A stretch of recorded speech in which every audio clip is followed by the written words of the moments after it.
अस्सलाम स्टूडेंट्स। हमने स्टार्ट किया हुआ था लीडरशिप एंड मैनेजमेंट का यूनिट 2। प्रीवियस लेक्चर में हमने इसका हाफ चैप्टर जो है वो आपकी बुक से कंप्लीट कर लिया था। और यहाँ से हमने 3 ऑब्जेक्टिव्स पढ़े थे। ठीक है, ये जो मैंने हाईलाइट किए हुए हैं ना, ये हमने लास्ट लेक्चर में पढ़ लिए थे। Functions of nurse manager, management processes कौन कौन से थे, और स्ट्रेटजिक प्लानिंग क्या होती है। ये 3 हमने कवर कर लिए थे। ठीक है, बाकी 3 जो हैं वो आज के लेक्चर में हम कवर करेंगे, और ये चैप्टर जो है वो हमारा कंप्लीट हो जाएगा आज। और बुक से भी हम देखते हैं कि जो टॉपिक्स इंपॉर्टेंट है ना, वो भी हम वहाँ से कर लेते हैं। तो स्टार्ट करते हैं। ये जो हमारे पास जो 3 ऑब्जेक्टिव थे, ये तो हमने बुक से कवर कर लिए थे। ठीक है, लेकिन ये जो 3 हमारे रह गए हैं ना, इसमें स्ट्रेटजीज हैं और एट्रीब्यूट्स ऑफ इफेक्टिव मैनेजर कौन कौन से हैं, और इसके अलावा how a nurse manager monitors the functioning of his her area. तो ये 3 ऑब्जेक्टिव जो है वो आपकी बुक में नहीं दिए हुए। ठीक है, ये मैं आपको करवाऊंगी। मैंने ना वहाँ पे लिखे हुए हैं अपनी बुक के ऊपर, तो आपने उसी तरह जो है ना अपनी बुक के ऊपर या अपने रजिस्टर के ऊपर नोट डाउन कर लेने हैं। ठीक है, ये 3 ऑब्जेक्टिव्स। तो हम स्टार्ट करते हैं। सबसे पहले हम देखते हैं, discuss the attributes of an effective manager. मतलब कि एक इफेक्टिव मैनेजर के अंदर कौन कौन सी ऐसी करेक्टरिस्टिक्स होनी चाहिए, कौन कौन से एट्रीब्यूट्स होने चाहिए जो को उसको हेल्प आउट करते हैं इफेक्टिवली परफॉर्म करने में। ठीक है, अपने फंक्शंस को इफेक्टिवली परफॉर्म करने में उसको हेल्प आउट करते हैं। तो ये हम देखते हैं कौन कौन से एट्रीब्यूट्स हैं। ये मैंने यहाँ पे लिखे हुए हैं अपनी बुक के ऊपर, तो आपने भी ऐसे ही साथ इधर लिख लेना है या अपने रजिस्टर के ऊपर लिख लेने हैं। ठीक है, तो ये हम देखते हैं कौन कौन से एट्रीब्यूट्स होते हैं। अच्छा, ये वाला इसका क्वेश्चन है। सबसे पहले हमारे पास क्या है, स्ट्रॉन्ग कम्युनिकेशन स्किल्स। ठीक है, मतलब कि एक इफेक्टिव मैनेजर के पास प्रॉपर कम्युनिकेशन स्किल्स होनी चाहिए, स्पीकिंग स्किल्स होनी चाहिए, जिसको यूज करके वो अपने जो भी स्टाफ नर्सिस हैं या एम्प्लॉयज हैं उनके साथ वो कम्युनिकेट कर सके। ठीक है, उसके बाद क्या होनी चाहिए, लीडरशिप एबिलिटी होनी चाहिए उसके अंदर। ठीक है, उसके बाद डिसीजन मेकिंग स्किल्स होनी चाहिए, प्रॉब्लम सॉल्विंग स्किल्स होनी चाहिए। ठीक है, उसके बाद क्या है, ऑर्गेनाइजेशनल स्किल्स होनी चाहिए उसके अंदर। और हमारे पास क्या आ जाती है, इमोशनल इंटेलिजेंस। ठीक है, ये हमने इसी चैप्टर में पढ़ा था, पूरा इसका टॉपिक था इमोशनल इंटेलिजेंस का। ये एबिलिटी होती है एक पर्सन की अपने इमोशंस को और दूसरों के इमोशंस को अंडरस्टैंड करने के बाद उनको मैनेज करने की। ठीक है, इसमें दो इसकी कैटेगरीज थी, एक पर्सनल कॉम्पिटेंस होती है और एक सोशल कॉम्पिटेंस होती है। ठीक है, तो हमने दोनों को आगे फर्दर एक्सप्लेन करना है। उसके बाद अडेप्टेबिलिटी होनी चाहिए उसके अंदर, मतलब उसकी पर्सनैलिटी के अंदर फ्लेक्सिबिलिटी होनी चाहिए। ठीक है, कोई भी सिचुएशन आ जाए, कोई भी क्राइसिस आ जाए, तो उसने उसको उसके अकॉर्डिंग जो है वो अडेप्ट कर लेना है। ठीक है, फ्लेक्सिबल रहना है। उसके बाद क्या है, टीम बिल्डिंग स्किल्स होनी चाहिए। ठीक है, क्योंकि एक मैनेजर के पास जो है एक प्रॉपर टीम वर्क करी होती है, उसके अंदर डिफरेंट एम्प्लॉयज हैं उसने सुपरवाइज करने होते हैं। ठीक है, तो उसके पास टीम बिल्डिंग स्किल्स भी होनी चाहिए। उसके बाद ऑनेस्टी होनी चाहिए उसके अंदर। ठीक है, डेलीगेशन स्किल्स होनी चाहिए। डेलीगेशन का पूरा चैप्टर हम पढ़ेंगे इसी सब्जेक्ट में हमारा है। डेलीगेशन क्या होता है, इसके कौन कौन से बेनिफिट्स होते हैं, क्या क्या इसके पर्पस होते हैं। बेसिक जो है ना, डेलीगेशन में हम क्या करते हैं कि अपनी जो एक पर्सन जो है ना अपना टास्क, अपनी रिस्पॉन्सिबिलिटीज, अपनी ड्यूटीज जो है वो दूसरे पर्सन को डिलीवर कर देता है। ठीक है, तो ये स्किल्स भी होनी चाहिए उसके अंदर। ठीक है, उसके बाद एक्सपीरियंस एंड नॉलेज होना चाहिए। ठीक है, अब जारी बात है, मैनेजर जो है वो इस लेवल पे आया है तो उसके पास प्रॉपर नॉलेज होगा, प्रॉपर एक्सपीरियंस होगा। ठीक है, उसके बाद टीम वर्क एंड कोलेबोरेशन, ये वही बात है कि इसमें टीम बिल्डिंग स्किल्स होनी चाहिए, कोलेबोरेशन होनी चाहिए। ठीक है, उसके बाद विजन होनी चाहिए उसके पास। ये हमने पढ़ा था विजन क्या होती है। ठीक है, ये फ्यूचर स्टेटमेंट होती है किसी भी ऑर्गेनाइजेशन की। उसके बाद गोल ओरिएंटेड होना चाहिए। ठीक है, उसको पता होना चाहिए कि हमारे ऑर्गेनाइजेशन के, हमारे यूनिट के क्या क्या गोल्स हैं, किस किस को हमने कैसे कैसे अचीव करना है। ठीक है, उसके बाद यहाँ पे हमारे पास क्या है, टाइम मैनेजमेंट स्किल्स होनी चाहिए उसके अंदर। ठीक है, और कॉन्फिडेंस होना चाहिए। तो ये हमारे पास कुछ ऐसी करेक्टरिस्टिक्स हैं जो कि एक इफेक्टिव मैनेजर के पास होनी चाहिए। ये आपने ऐसे लिख लेना है। ठीक है, उसके बाद अगर हम देखें, तुम्हारा जो नेक्स्ट क्वेश्चन है यहाँ से, एट्रीब्यूट्स हमने पढ़ लिया। उसके बाद है, discuss how a nurse manager monitors the functioning of his और हर एरिया ऑफ एडमिनिस्ट्रेशन। ठीक है, इसमें ये बात पूछा हुआ है कि कैसे एक नर्स मैनेजर जो है वो अपने एरिया की फंक्शनिंग को कैसे असेस करेगी, कैसे मॉनिटर करेगी। ठीक है, तो इसमें भी आपने कुछ पॉइंट्स को इनलिस्ट करना है, ये भी हम यहाँ से करते हैं। ठीक है, तो इसमें ये जनरल पॉइंट्स आपने लिख लेने हैं। सबसे पहले वो क्या करेगी, रेगुलर परफॉर्मेंस इवेलुएशन करेगी, ठीक है। मतलब कि जो भी उसकी वार्ड में या जो भी उसके यूनिट उसको असाइन किया गया नर्स मैनेजर को, तो वहाँ पे कैसी जो स्टाफ नर्सेज है वो परफॉर्म कर रही हैं अपना फंक्शन, कैसे वो ड्यूटीज परफॉर्म कर रही हैं, ठीक है।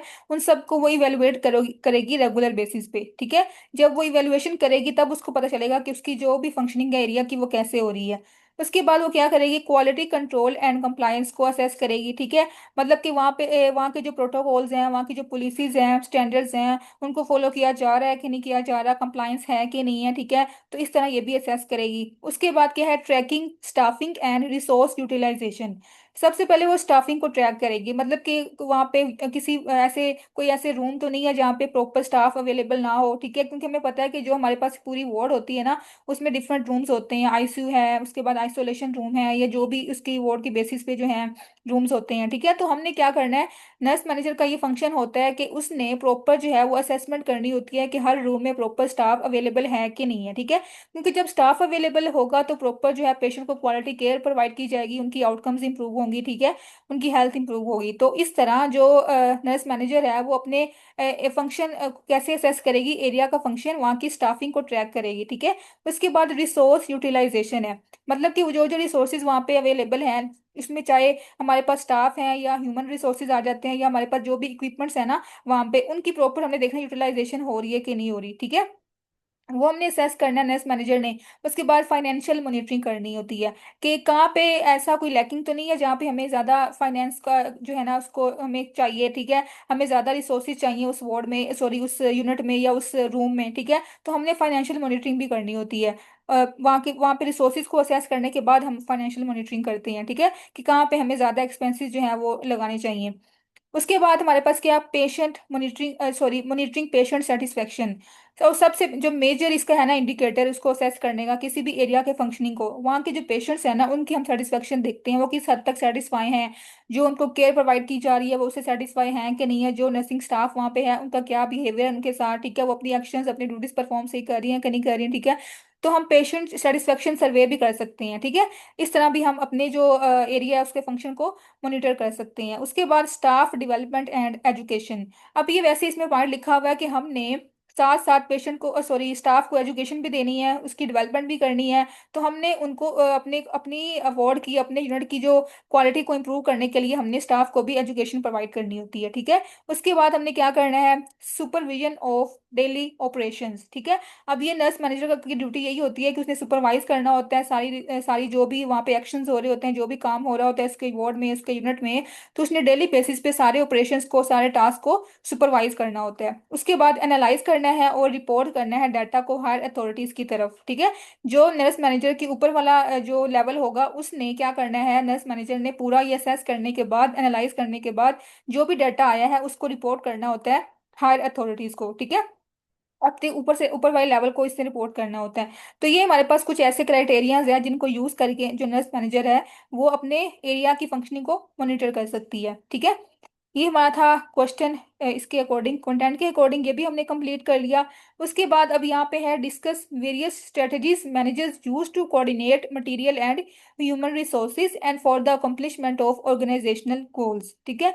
अब ये स्ट्रेटजीज हम देखते हैं कौन कौन सी मैनेजर्स यूज कर सकते हैं।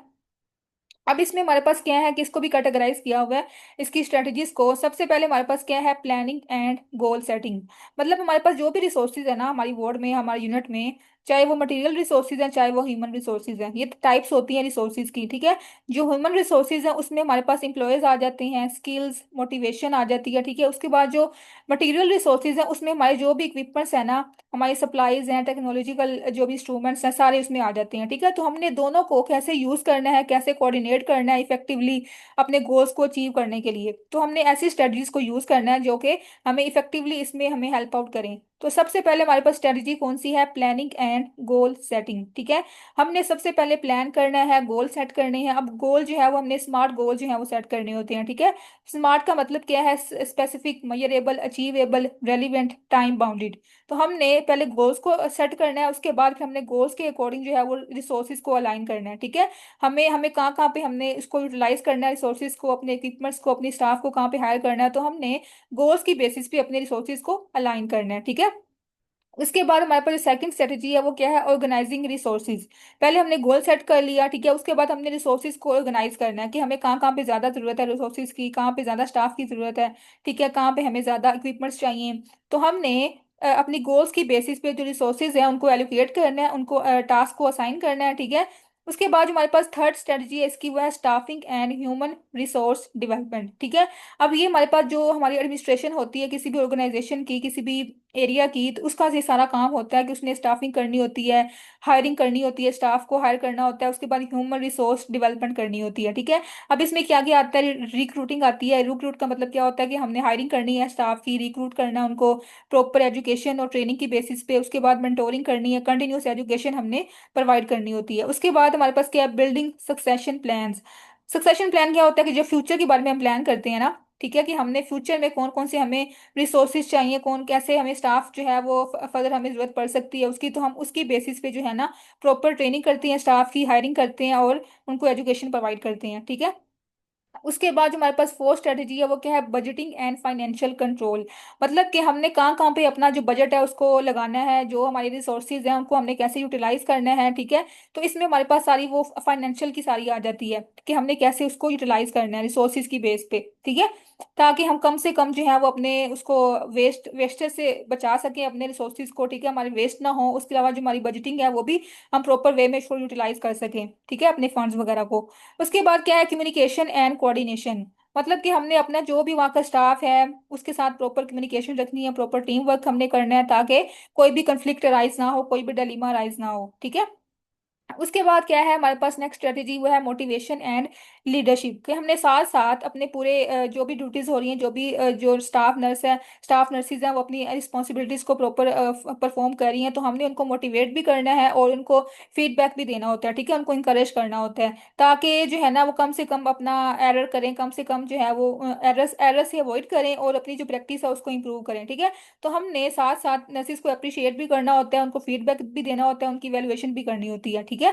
उसके बाद क्या है, मॉनिटरिंग एंड कंट्रोलिंग, कि हमने अब सारा कुछ ये स्ट्रेटजीज को यूज कर रहे हैं, अब हमने मॉनिटर भी करना है कि ये जो आया कि हमने जो स्ट्रेटजीज को यूज कर रहे हैं, जो रिसोर्सेज को यूटिलाइज कर रहे हैं, उनकी कोई हमें बेनिफिट हो रहा है कि नहीं हो रहा, ठीक है, हमारी वहाँ पे एरिया में प्रॉपर स्टैंडर्ड्स फॉलो हो रहे हैं कि नहीं हो रहे, ठीक है, हमने इवेलुएशन करनी है, उनकी मॉनिटरिंग करनी है, ठीक है। अब इसमें क्या आ जाता है, जैसे ऑडिट रिपोर्ट्स होती है ना, कि इसमें हम ये ऑडिट करते हैं, ये रिव्यू करते हैं कि हमारी जो सप्लाईज हैं, हमारे जो रिसोर्सेज हैं वो सही यूटिलाइज हो रहे हैं कि नहीं हो रहे, ठीक है, कहीं पे उसका मिस यूज तो नहीं हो रहा।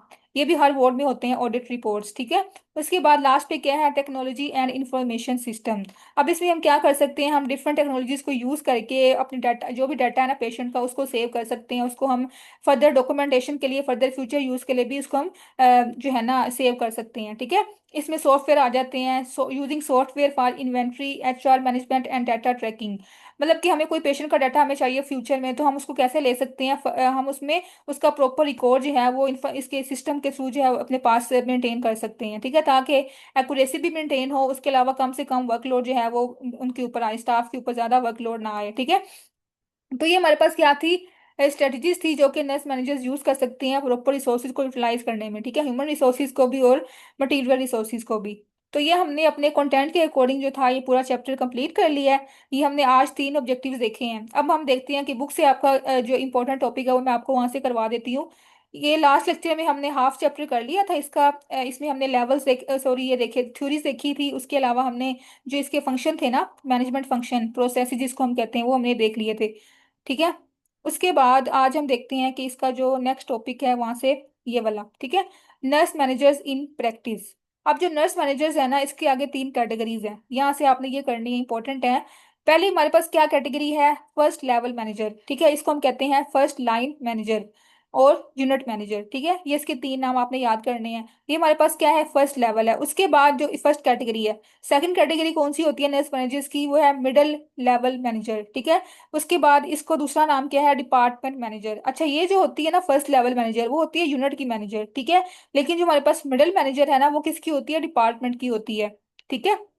उसके बाद जो थर्ड कैटेगरी है इसकी, वो है टॉप लेवल नर्सिंग एडमिनिस्ट्रेटर, जो कि इसकी हायर अथॉरिटी होती है, हाई रिस्पॉन्सिबिलिटी होती है और ये एडमिनिस्ट्रेशन में आ जाती है। जैसे कि हमारे पास है एग्जीक्यूटिव मैनेजर है, चीफ नर्सिंग ऑफिसर है, vice president of patient care है, तो ये हमारे पास है टॉप लेवल की, ठीक है। ये आपने तीनों को याद करना है, इन तीनों में डिफरेंस याद रखना है कि इनमें क्या डिफरेंस है फर्स्ट लेवल में, मिडिल लेवल में और टॉप लेवल में, ठीक है।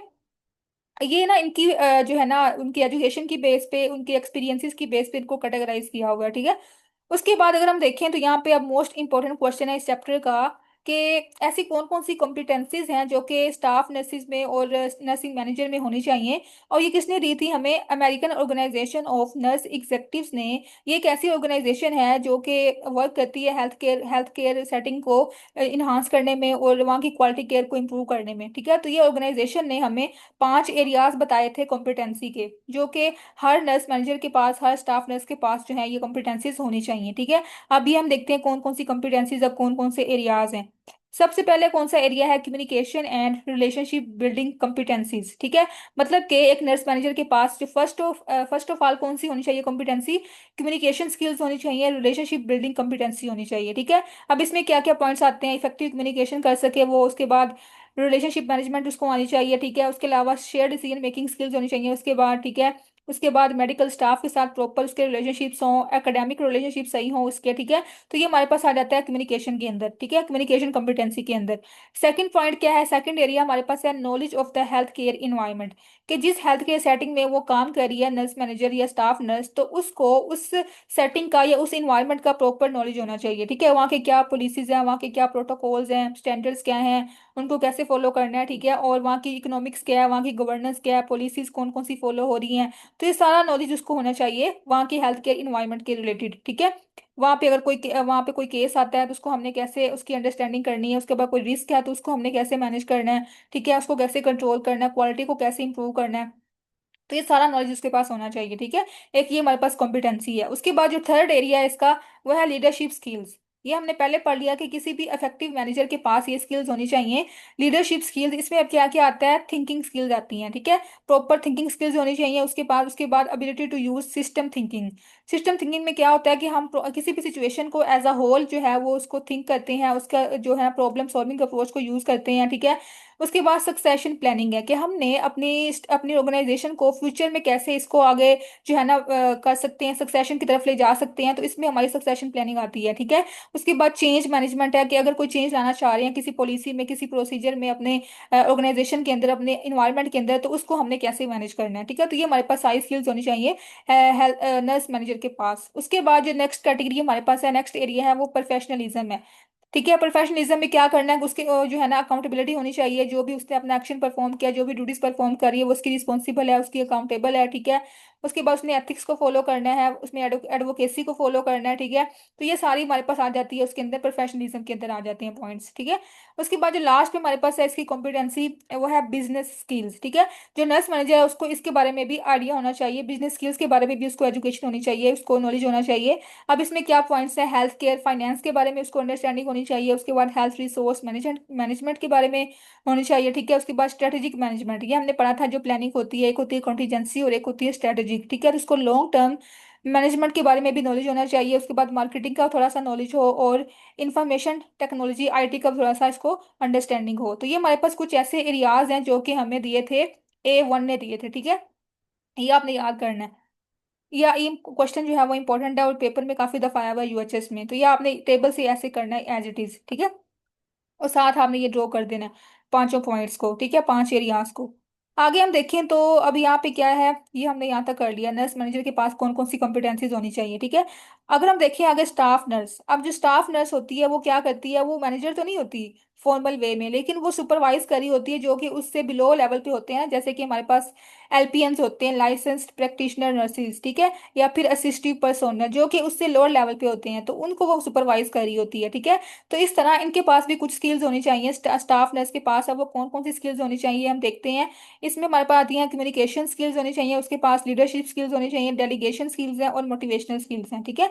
तो ये स्टाफ नर्सेज के पास ये वाली सारी स्किल्स होनी चाहिए, ठीक है, ताकि वो प्रॉपर जो है वो अपना काम ले सके, जो भी वो उनके नीचे जो जिनको सुपरवाइज कर रही है, ठीक है, उनको वो टास्क दे रही है, तो उसको उसके पास ये सारी स्किल्स होनी चाहिए। उसके बाद हमारे पास क्या है अब, यहाँ पे है फर्स्ट लेवल मैनेजर। ये हमने पढ़ लिया, फर्स्ट लेवल मैनेजर जो है वो क्या होता है? जो किसी भी यूनिट का होता है मैनेजर, ठीक है, जिसको हम फर्स्ट लाइन मैनेजर भी कहते हैं। ठीक है, उसके बाद आगे इसमें इतना वो खास दिया नहीं हुआ, बाकी इसमें ये लिखा हुआ है उसकी क्या क्या रिस्पॉन्सिबिलिटीज होती हैं। उसने प्रॉपर जो है अपने एरिया के जो टास्क है उसको सुपरवाइज करना होता है, वहाँ की स्टाफ नर्सेस को सुपरवाइज करना होता है, ठीक है। और इसकी प्रॉपर अकाउंटेबिलिटी होती है, उसके पास रिस्पॉन्सिबिलिटी होती है, ठीक है। तो ये सारा आपने रीड कर लेना है। उसके बाद चार्ज नर्स का लिखा हुआ है। अब जो चार्ज नर्स होती है वो स्टाफ नर्स के जो है ना थोड़ा सा अपर लेवल होता है, ठीक है। Charge nurse position is an expanded staff nurse role, लेकिन इसके पास जो रिस्पॉन्सिबिलिटीज है ना वो ज्यादा होती हैं, ठीक है। बाकी इसमें भी वही इसकी इसका काम वही होता है कि इसने जो है ना क्वालिटी केयर को इम्प्रूव करने के लिए वर्क करना होता है। उसके अलावा इसने प्रॉपर यूज करना होता है रिसोर्सेज का, ठीक है, एफिशिएंट यूज ऑफ रिसोर्सेज, और प्रॉपर कम्युनिकेशन और कोऑर्डिनेशन मेंटेन करनी होती है मैनेजर के साथ, ठीक है। लेकिन इसमें ये लिखा हुआ है कि जो हमारे पास as compare to staff nurse, जो चार्ज नर्स होती है ना उसके पास रिस्पॉन्सिबिलिटीज जो है वो कम होती हैं, ठीक है। क्योंकि अब ये हमारे पास क्या आती है, थोड़ी सी अपर लेवल पे आ जाती है। जो स्टाफ नर्स है उसके ऊपर जो है वो चार्ज नर्स होती है, ठीक है। तो चार्ज ज्यादा काम जो है वो स्टाफ नर्स कर रही होती है, डेली टास्क जो भी होते हैं, ठीक है। जो ड्यूटीज होती हैं जो पेशेंट केयर से रिलेटेड होती हैं तो वो सारी जो है वो स्टाफ नर्स कर रही होती है। अब इसका जो अपर लेवल है वो चार्ज नर्स का होता है, ठीक है। तो इसकी जो थोड़ी सी रिस्पॉन्सिबिलिटीज है ना वो लिमिटेड होती हैं, ठीक है। ये आपने डिफरेंस याद करना है। उसके बाद अब यहाँ पे लास्ट टॉपिक क्या है, क्लिनिकल नर्स लीडर। अब इसमें क्या, अब यहाँ पे दो टर्म्स हैं, एक हमारे पास क्या क्लिनिकल नर्स लीडर, और एक है क्लिनिकल क्लिनिकल नर्स स्पेशलिस्ट, ठीक है, CNS। तो इन दोनों में आपने डिफरेंस याद रखना है। ये हमने पढ़ा था डिफरेंस इस चैप्टर में, फर्स्ट पेज पे था लीडर का और मैनेजर का, ठीक है। ये लीडर का सेम